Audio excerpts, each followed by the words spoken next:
देखिए, आप पढ़ाई कर रहे हैं, इंटर पास हो, मैट्रिक पास हो, और अब आप ग्रेजुएशन भी कर लोगे, तो सबसे बड़ी बात होती है पढ़ाई की ना कि आपको एक प्रबुद्ध नागरिक बनना, जागरूक नागरिक बनना। अब तो ठीक है, जागरूक, प्रबुद्ध थोड़ा सा टेढ़ा हो गया, जागरूक ठीक है, जागरूक नागरिक बनना। और जागरूक नागरिक किसे कहेंगे हम? जो अपने अधिकार को जानता हो, जो अपने अधिकार को जानता हो।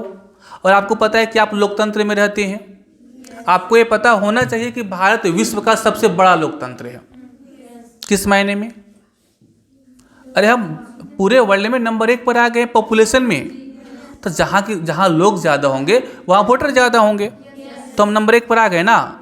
तो हम विश्व का सबसे बड़ा लोकतंत्र है, ये गर्व की बात है हमारे लिए। और लोकतंत्र का मतलब क्या होता है? हाँ, मतलब और ये लोग कौन है? हम लोग हैं। तो आपके द्वारा चुनी गई सरकार, अब ये सरकार कैसे चुनी जाएगी? कैसे चुनोगे? वोट कर ही। तो वोट करना बहुत ज़रूरी है, ऐसा हम देखते हैं, खासकर महिलाओं में देखते हैं, क्योंकि हम अपने क्षेत्र में यही काम करते हैं। तो महिलाएं क्या होती हैं कि बहुत जगह निकल कर नहीं आती वोट करने के लिए, क्या है वोट देवे चाहे, क्या मतलब है ना। या उनके जेंट्स लोग बोले तोरा कहाँ जाना जरूरी है जी, हम वोट दे के आ जाएंगे। ऐसा होता है कि नहीं होता है? लेकिन जब हमारे पास वो अधिकार है वोट देने का, सरकार चुनने का, तो क्यों नहीं चुने?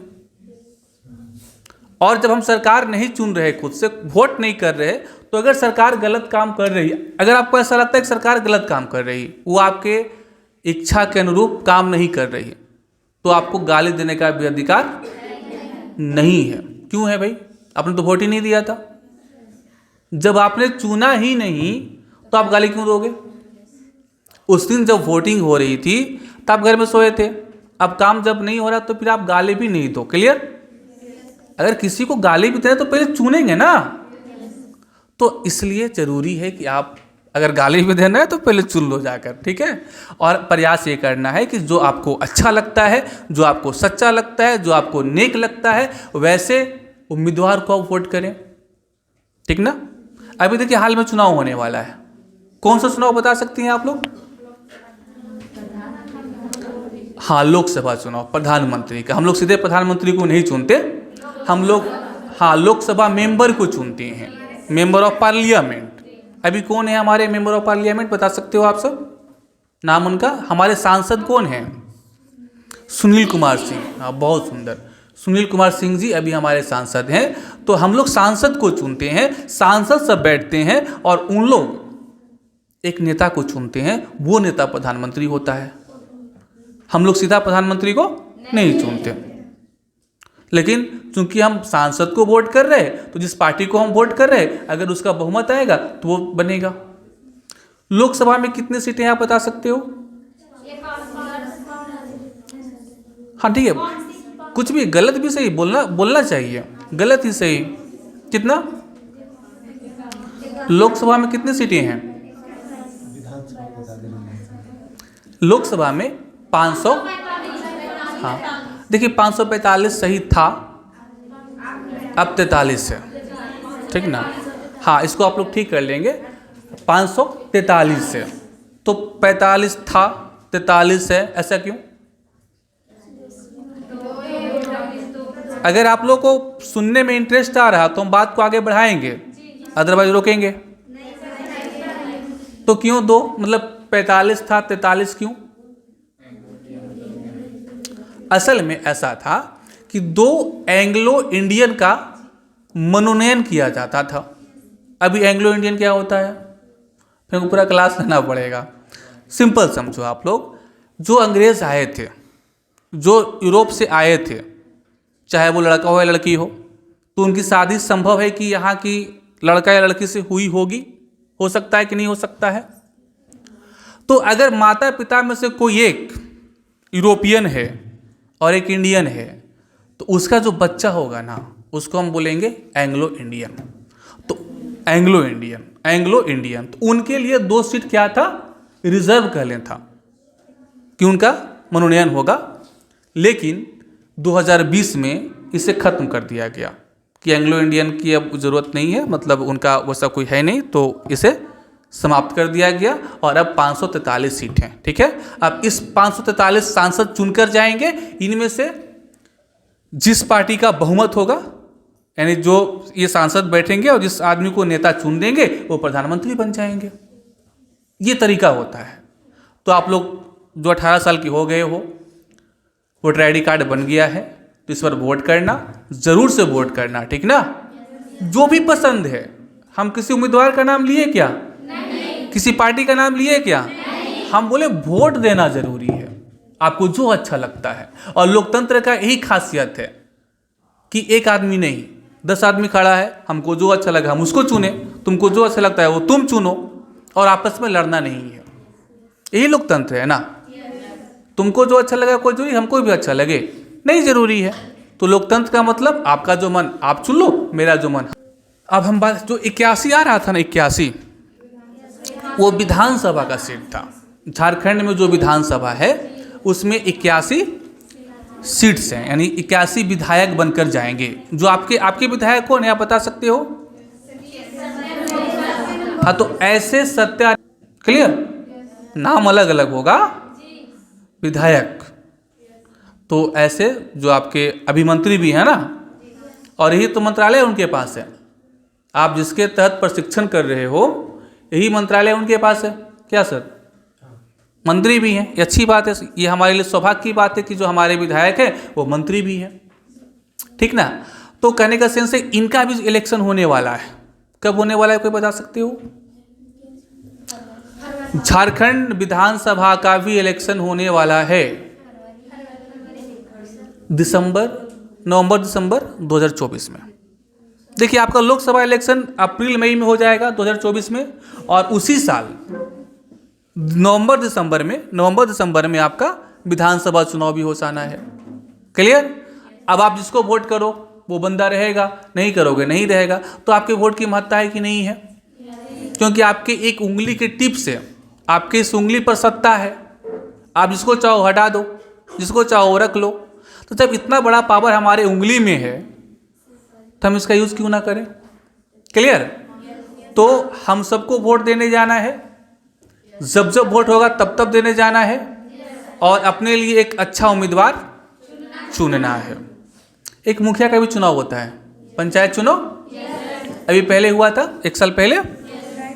ये भी आप चुनाव तभी वोट कर सकते हो जब आपका वोटर लिस्ट में नाम होगा, अदरवाइज आप कर सकते हो क्या? नहीं कर सकते। और मुखिया तो आपके घर में रोल निभाता है ना भाई, कुछ भी कराने जाना है, कुछ साइन तो मुखिया जी से करवाना है। और मुखिया अच्छा रहा तो काम आसानी से होगा, मुखिया अगर अच्छा नहीं रहा तो काम आसानी से नहीं होगा। तो अब पावर आपके पास है, आप जिसको चाहो मुखिया बना दो। क्या संभव है? अब वोट की मात्रा समझ में आई? इसलिए कभी नहीं बोलना है कि हमको तो एक ही वोट करेंगे, मेरे वोट का क्या मतलब है। नहीं, एक से ही तो 1000 होता है ना। तो सबको ही वोट करेंगे और इस समझदारी के साथ वोट करेंगे, और जो वोट करने नहीं जा रहे उनको बताएंगे कि वोट करना क्यों जरूरी है। क्लियर? अब हम आते हैं प्रोसेस पर कि आपका अगर वोटर आईडी कार्ड नहीं बना है, जिन बच्चों का, कैसे बनाएंगे? पता है? कोई बता सकते हैं कैसे बनाए थे वे लोग? जिनका बना है कोई बता सकते हैं कैसे बनवाए थे? कोई आइडिया? अकाउंट ही नहीं, हाँ, मतलब आप लोग अपना खुद से नहीं बनवाए। देखिए, यही जागरूकता की पहचान है। अब आप जागरूक हो जाओ ना। हम आपको 2 तरीका बताते हैं, आप खुद से कर सकते हो। पहला तरीका ऑफलाइन का। ऑफलाइन समझते हो ना? एक BLO होता है, बूथ लेवल ऑफिसर, जो आपके यहाँ आंगनबाड़ी सेविका होगी ना, या सहिया दीदी होगी ना, वही बूथ है, मतलब वही BLO है, ठीक है। और वो क्या करती है, हर घर में घूरकर फॉर्म कलेक्शन करती है, तो आप उनको फॉर्म दे दो। और दूसरा, खुद से कर सकते हो। आज के डेट में सबके पास स्मार्टफोन है, उस स्मार्टफोन में एक ऐप डाउनलोड कर लेना, वोटर हेल्पलाइन ऐप। कौन सा ऐप है? इंस्टॉल कर लेना है, अपना आईडी क्रिएट कर लेना है, जैसे आप फेसबुक में करते हो क्रिएट, वैसे ही क्रिएट कर लेना है और आप खुद से अपना फॉर्म भर सकते हो, कहीं नहीं जाना। तो जो बच्चे 2-4-5 हाथ उठाए थे लेकिन उनका नहीं बना है, वो आज का आज वोटर हेल्पलाइन ऐप इंस्टॉल करो और आज का आज फॉर्म भरो, क्योंकि इसका डेट खत्म हो चुका है 9 दिसंबर। मैंने फॉर्म भरने का डेट खत्म नहीं हुआ, फॉर्म हम सालों भर भर सकते हैं, लेकिन इसका स्पेशल कैंपेन चल रहा था, उसका डेट 9 दिसंबर को खत्म हो चुका है। लेकिन अगर आप आज भरोगे तो संभव है कि आपका 5 जनवरी 2024 को छपेगा वोटर लिस्ट। कब छपेगा? समय ज़्यादा नहीं है, समय ज़्यादा नहीं है। तो अगर आज भरोगे तो हो सकता है कि उसमें छप के आ जाए, अदरवाइज फिर बाद में छप के आएगा। लेकिन इस बार आप वोट नहीं कर पाओगे। क्लियर, समझ में आया?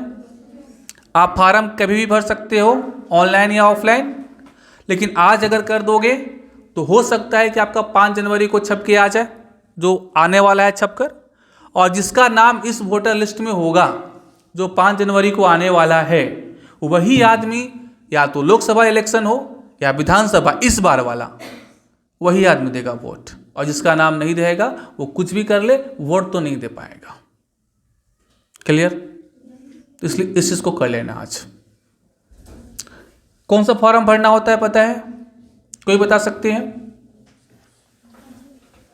फॉर्म 6 होता है, प्रपत्र 6। आप जब वोटर हेल्पलाइन ऐप पर जाओगे उसमें 3-4 फॉर्म आएगा। पहला है फॉर्म 6 प्रपत्र 6। क्लियर है समझने में ना? किन्हीं को दिक्कत है क्या?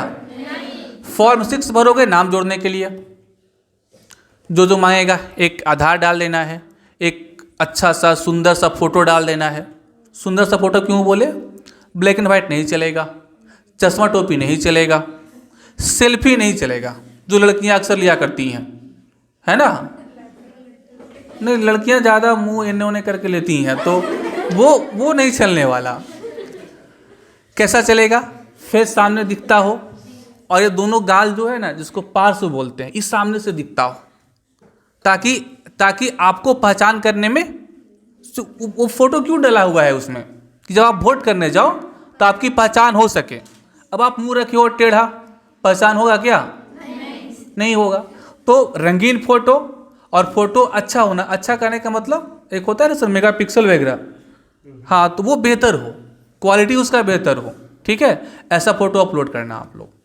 तो फॉर्म 6 से आप नाम जोड़ लोगे। अच्छा, किसी का नाम हटाना भी होता है ना, कभी कभी शादी हो गई या कोई दुनिया छोड़कर चला गया, तो हटाना है कि नहीं हटाना है उसको। तो इसके लिए जानते हो कौन सा फॉर्म भरना होता है? फॉर्म 7। 6 के बाद क्या आता है? तो 7 आएगा नाम हटाने के लिए से आप। क्लियर? एक और फॉर्म बता देते हैं हम आपको। अगर किसी का नाम गलत छप कर आ गया है या डेट ऑफ बर्थ गलत है, ऐसा हो सकता है कि नहीं हो सकता? तो कौन सा फॉर्म भरोगे? 7 के बाद क्या होता है? तो 8 भरेंगे। शुद्धिकरण के लिए 8 भरेंगे। अगर तुमको एड्रेस भी चेंज करना है, लड़कियां हैं, शादी हो गई, से तुम लोग का घर कहाँ, कोई बता सकते हो? कोई एक आदमी? पितीज इटखोरी में पड़ता है। अब मान लो उस बंदी का शादी चतरा में हो जाए, तो एड्रेस चेंज करना होगा ना, तो उसके लिए भी फॉर्म 8 आप भर सकते हो। उसमें 4 ऑप्शन आता है, ठीक है? तो आप ये कर लेना। फिलहाल आपकी ज़रूरत है फॉर्म 6 भरने की, जो लोग नहीं भरे हैं, और इससे आपका नाम उसमें ऐड हो जाएगा और आप वोट कर सकते हो, और करना चाहिए।